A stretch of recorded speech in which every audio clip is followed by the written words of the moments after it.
Good day mga ka-DIY. Ngayon may panibagong tips na naman tayo para sa pagkakabit ng WPC wall cladding ng walang bracket, no. Ikakabit natin 'to sa concrete wall. So, bibigyan ko kayo ng isa pang tip na ganyan. So, kuha lang kayo ng silicone, no. All purpose o no more nail, liquid nails, pwede rin.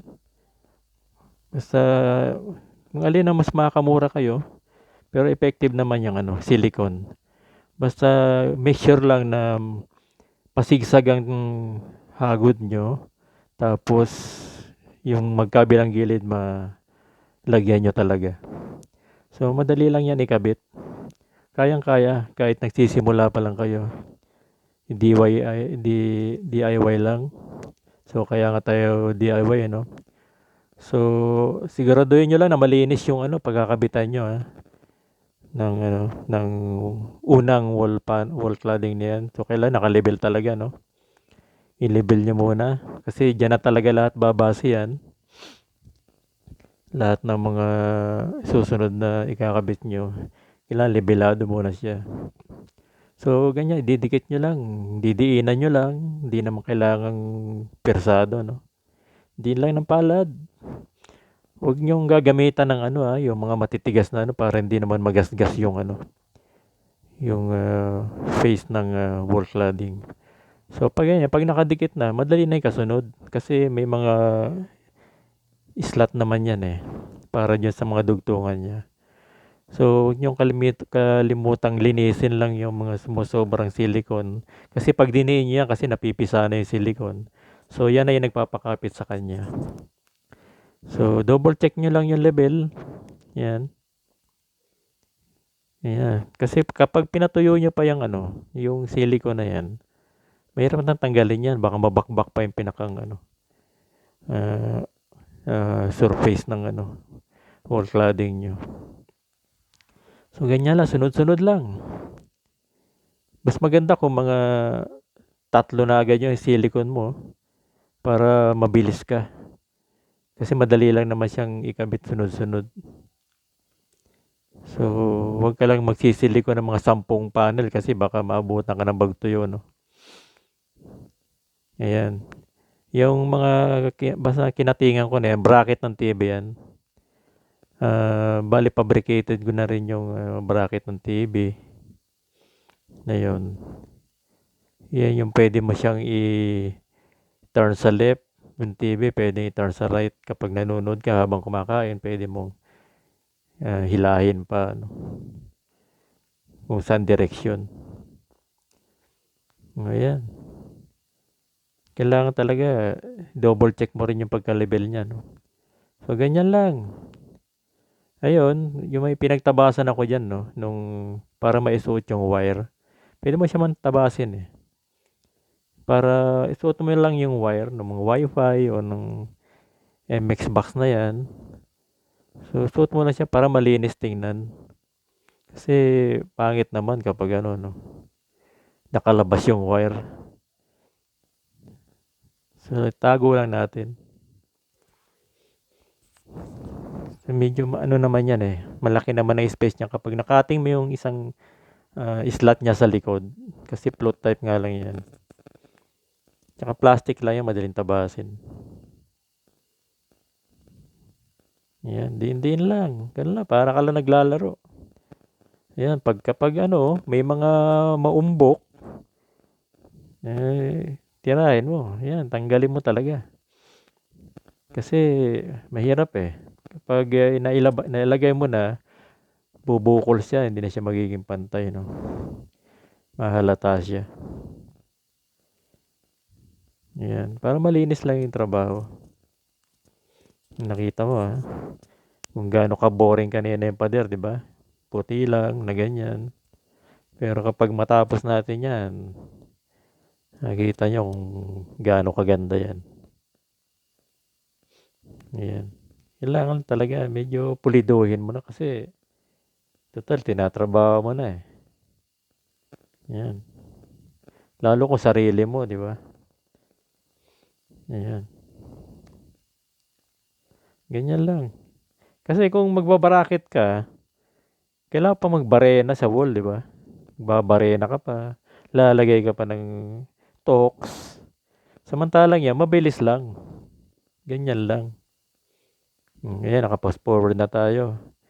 Nasa taas na tayo. Ayan. Yung tinabas ko na yan, sinakto ko na yan doon sa ceiling.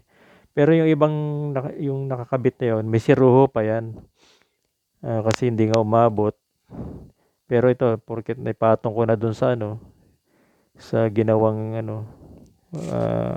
hanging cabinet. So, nakapagputo na tayo na eksakto para doon sa gilid na yun. So, ang mga siruho niyan, siguro, nasa 160 mm mo, no? 150 mm o 16, no? 16 pulgada. So, yan na. Ganun-ganun lang. Diba? Wala nang bare-bare na, wala nang Tibay naman yan eh. Kapag pag natuyo yung silicone, tibay yan. Pag binakbak mo yan, masira pa nga yung panel mo eh. Kapag binakbak mo eh. Kapag tuyo-tuyo na siya eh. Kumbaga sa huwag lang siyang madadamage. Pwede na siyang lifetime dyan. Pero alam kung mag-upgrade ka ng wall, may papalit kang bago. Di ba? Madali rin lang naman yan. Madali rin lang yan bakbakin kung talaga meron kang gamit talaga. Tungkab-tungkab din lang yan. So yun, tulad nga nung sinasabi ko yung zero, ayan nasa 6 pulgada yan o 150 mm. Ayan. Yun yung bracket, yung TV na ilagay ko na rin. Ayan yung sinasabi kong pwede mong hatakin sa kanan, sa kaliwa. Halimbawa kakain ka, gusto manood ng TV. Ayan. Hindi yung naka-steady lang sa harapan, no. Ayan. May dati kasi yung bracket yan, pinalitan ko lang. Hindi kasi na-adjust eh. So, ayan na. Ganun-ganun lang. Medyo puli-puliduhin mo rin lang ng konti yung trabaho para magandang tingnan. Yan. Mas maganda nga yung ganyang kulay, mga ka-DIY eh. Kasi kapag nagdugtong ka, o kaya napingasan ng konti,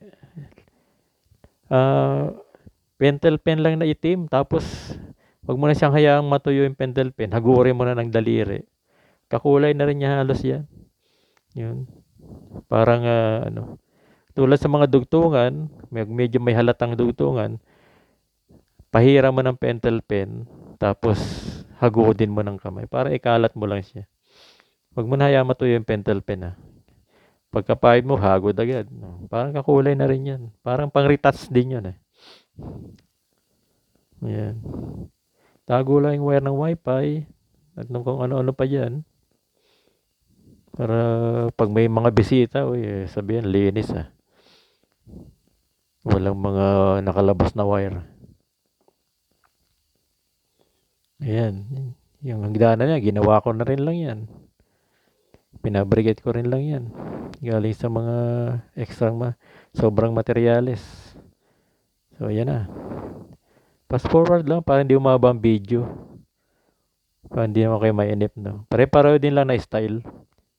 Ganyan, silicone, dikit, konting himas, align, ganun lang. Para ka lang naglalaro. Yan.